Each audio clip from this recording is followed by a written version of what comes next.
Yo, what is going on, Headliner Nation? This week's start and sit episodes are going to look vastly different than what you've been accustomed to so far this season. The big reason for that is we just have to get things out a whole lot quicker this week. Normally, all of our start and sit videos and all of our rankings have to be out by Thursday evening when Thursday Night Football kicks off. But we have football at noon this Thursday, which means everything needs to be out by Wednesday evening. So this episode for our start and sit analysis is going to be a game-by-game analysis of every single position for all of the games on Thanksgiving Day and Black Friday. And then there'll be a second episode coming out where I go through the rest of the slate, same thing, game by game, every single position for every single matchup. So things are gonna look really different, and hopefully this week's episodes still give you all the same information that you've been utilizing to get to this point so far. And I wanna remind everybody, pre-orders for our 2025 Fantasy Football Draft Guide always open up on Black Friday, and you're not going to want to miss out on a discount this year either. So keep an eye on all of our social media accounts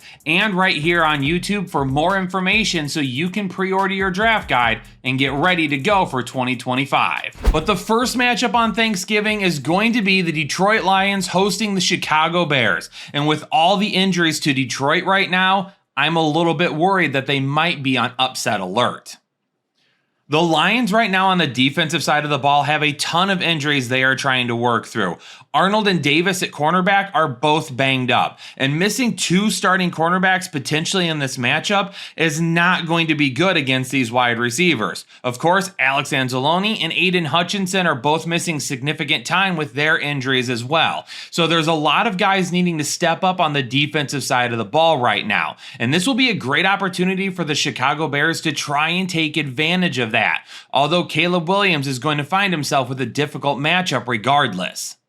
Detroit is allowing the fewest passing touchdowns right now to the quarterback position. So the numbers for the quarterback position don't look all that great, but for the wide receivers, they look pretty promising. But right now for the Chicago wide receivers, there's really no telling who's going to be the guy. For a few weeks now, Rome Odunze has been the wide receiver one, but DJ Moore had a huge bounce back game. Keenan Allen scored twice last week. Even Cole Kmet got himself a little bit more integrated into the game plan than what we've seen from him recently. 15 targets for Keenan Allen is insane. Then Cole Kmet and Rome Odunze both had 10, and then DJ Moore had 7, even though he did more with them. And yeah, Detroit is allowing the second fewest receiving touchdowns right now to wide receivers, but they're allowing the third most receiving yards. So if the Chicago Bears can find a way to take advantage of some injuries on the defensive side of the ball, their offense could have one of the better weeks that they've had in some time. And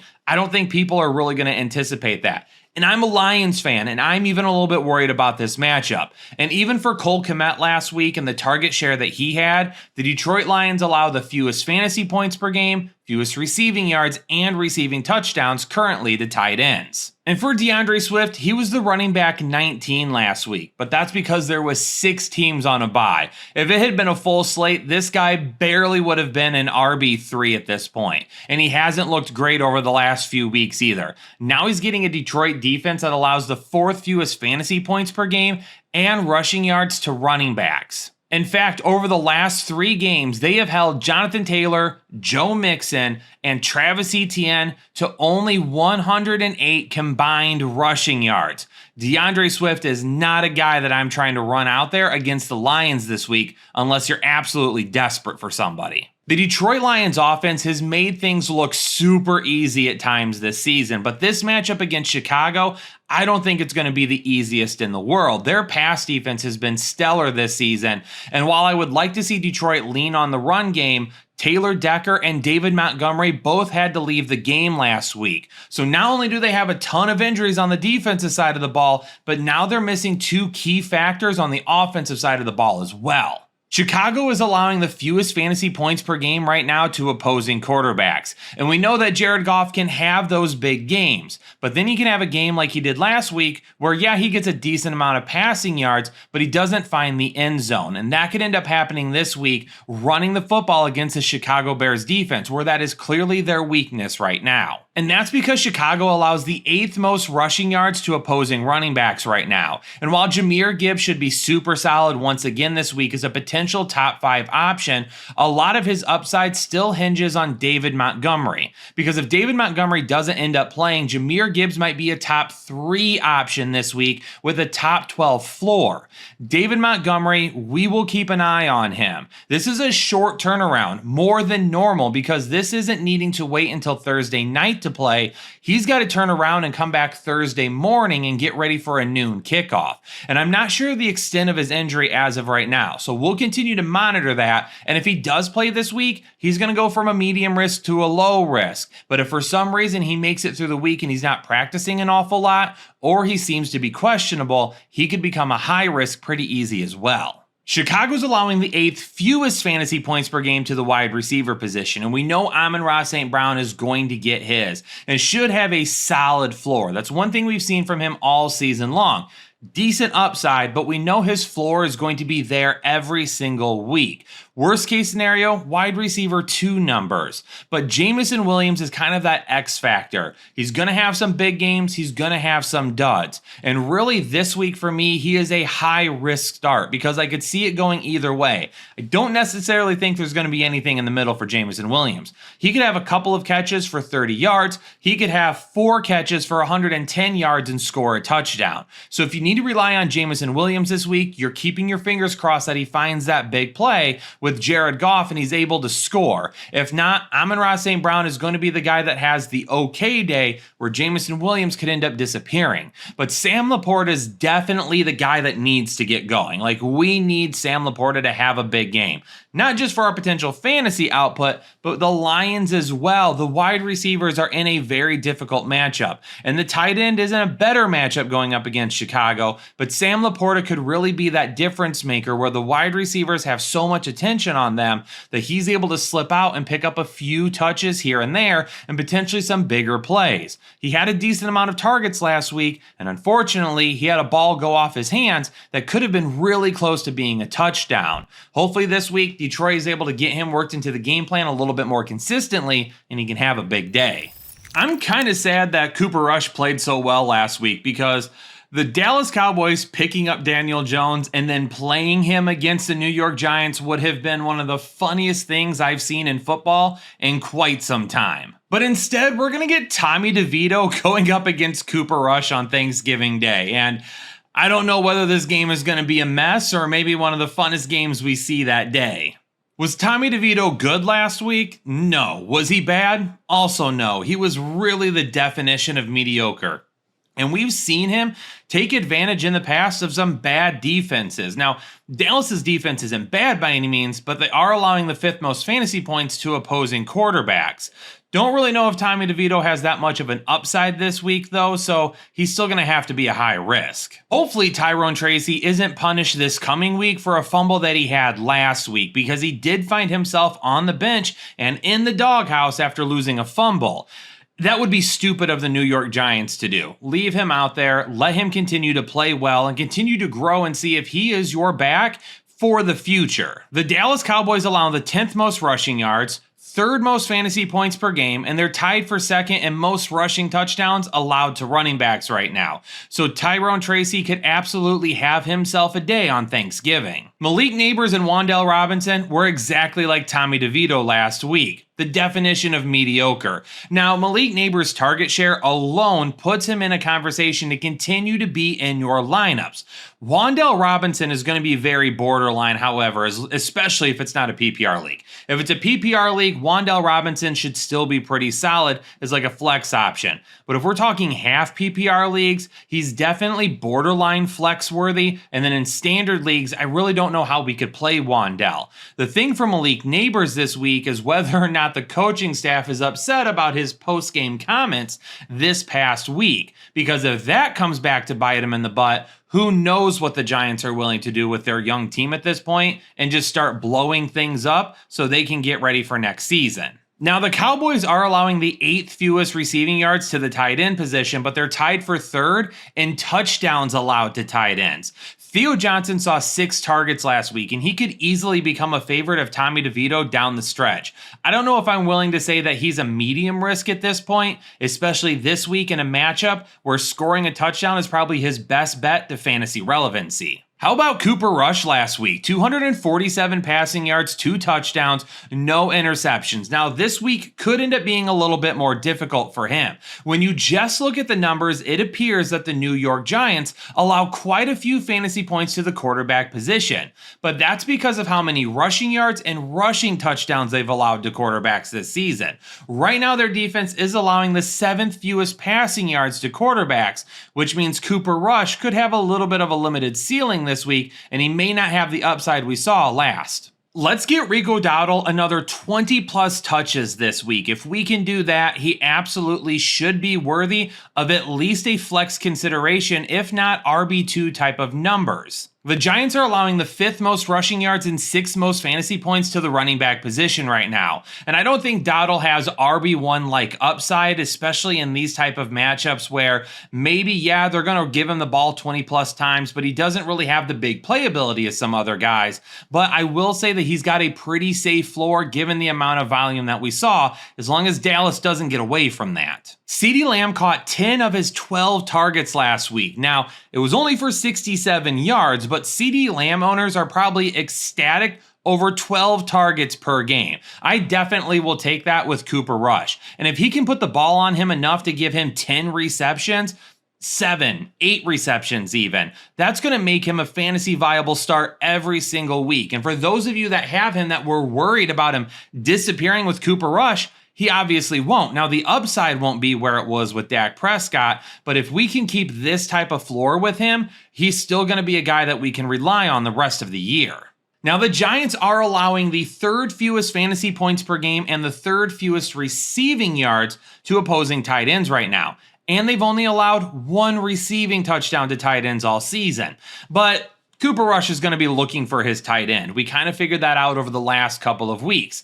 And if Jake Ferguson can't go, Luke Schoonmaker, he's going to end up staying a medium risk, and obviously Ferguson will be out. If for some reason Ferguson can end up playing, Ferguson will stay a medium risk, and then Schoonmaker will be a guy that obviously we will remove from fantasy conversations. The Thanksgiving night game really could go one or two ways. It's either going to be all defense in a game where really it comes down to the last possession, who ends up making the fewest amount of mistakes, or it's going to be a game that absolutely shocks us. It's back and forth, and both of these defenses, which are ranked inside the top 5 of best pass defenses in the NFL right now by fantasy standards, don't show up, and there's a lot of points scored. Now, you could go higher or lower than the projections. That's up to you, but make sure you're playing along with us over on Underdog.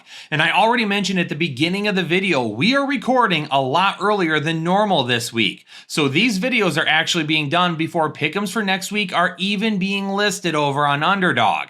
So if you're a member here on YouTube, make sure that you get into Discord because we will be posting all of our pick'ems over there throughout the week as they begin to come out. And if you're a member, you can take advantage of all of the extra content that comes along with being a member. But the only way you're going to be able to take advantage of the pick'ems is by heading on over to Underdog, signing up with code word headliners, and you're going to get a deposit bonus of up to $1,000 and a super special pick'em that's almost guaranteed to hit. Really, for Miami, I think the biggest thing is turnovers, and the same thing kind of goes for Green Bay as well. Protect the football, do not give it to the opposing offense, and allow your offense to move the ball down the field. Devon Achane and Josh Jacobs are going to be the key factors in this game because these pass defenses are really, really good and have done a great job of holding down opposing wide receivers and quarterbacks all season long. Even with the big play potential of Tyreek Hill and Jaden Reed, they may be really focused on needing that big play in order to reach those numbers that we need to be in our fantasy lineup. So they carry some risk this week.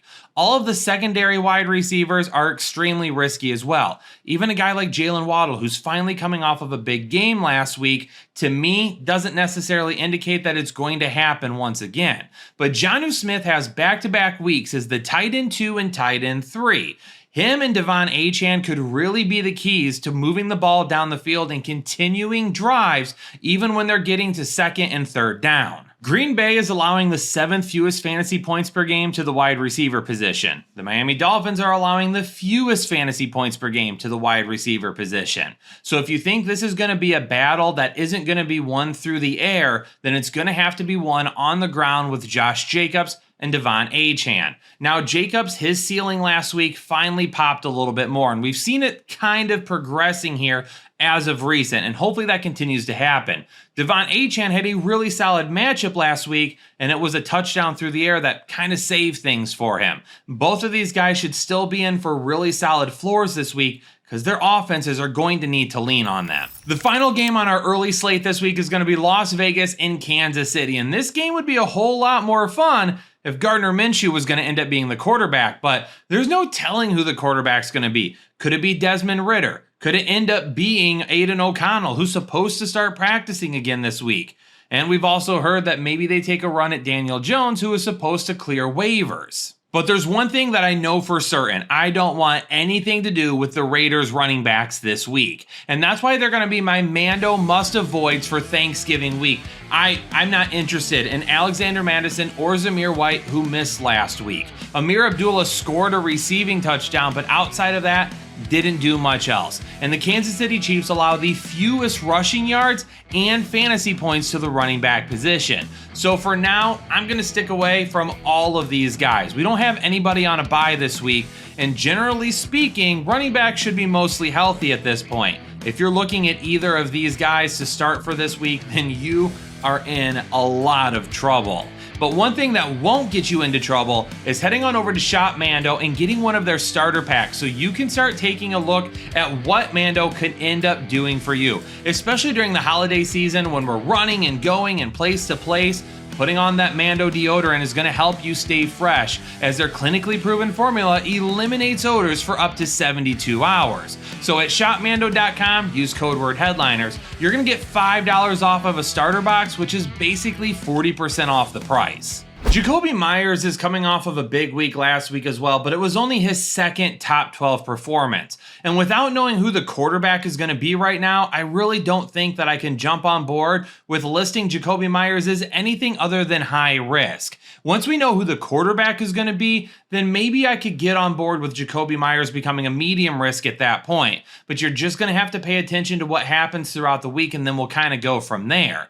Brock Bowers is going to be a low risk start for me, though. The Kansas City Chiefs allow the most receiving yards to the tight end position. And with the amount of targets that Brock Bowers gets, he should definitely have a safe floor regardless of who the quarterback is. And after their narrow victory over the Carolina Panthers, which honestly seems a little bit too ridiculous to say, Patrick Mahomes made the comment that he's tired of playing close games. He wants to start playing some blowouts. Maybe this is the game where that ends up happening. All eyes on this game. Kansas City lost to Buffalo 2 weeks ago, barely made it out of Carolina to one of the worst teams in football. Now they get Las Vegas at home on a nationally televised game, the only game of the day on Black Friday. I think it could end up being a blowout. I think Kansas City ends up winning this game pretty easy, and Patrick Mahomes is a low-risk play because of that. Now, the running back position is something we'll have to keep an eye on. Kareem Hunt should be okay, but if Isaiah Pacheco ends up returning, then Kareem Hunt is not nearly as safe as a play as we would like. Now, Kareem Hunt could end up sticking at a medium risk even if Isaiah Pacheco ends up playing, but I want to hear throughout the rest of the week just how healthy Pacheco is and just how much he could end up playing. If he's going to be playing this week, to me, it's kind of obvious that Kansas City believes that he's 100% healthy. But if they come out and say, yeah, we're going to limit his workload, then we could potentially keep Hunt in. But we may be in a really dangerous position this week where we want to just sit both of them, and hopefully you have enough depth to make up for it, and then we can kind of figure out what the backfield will look like moving forward. Since coming over in the trade, DeAndre Hopkins has been a little bit up and down. Fantasy points wise, he's had a couple of good games. He's had a couple of duds. When you take a look at his targets, he's sitting right around 5 or 6 targets per game. So he's not getting nearly as many targets as we would like. And especially this week with Travis Kelce having a really good matchup and Noah Gray scoring touchdowns out of nowhere the last couple of weeks, DeAndre Hopkins may not have the highest ceiling in the world, especially if Kansas City is winning and running the football. So for him this week, if you're starting him for your floor and hoping for a touchdown. So at that point, he does end up getting a little bit of a higher ceiling. Travis Kelce, solid day last week. Noah Gray had the bigger day, but I think Travis Kelce is still the guy that we need to be taking a look at. If you're wanting to pick up Noah Gray and trying to start him,